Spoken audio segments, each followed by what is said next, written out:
Yesu anati itani nonse kwa inetu. Itani tu konse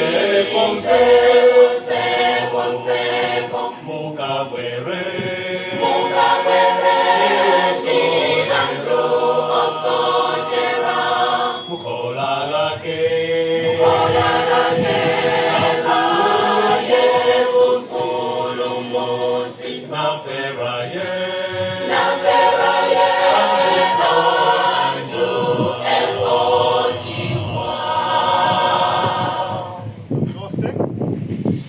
tizitero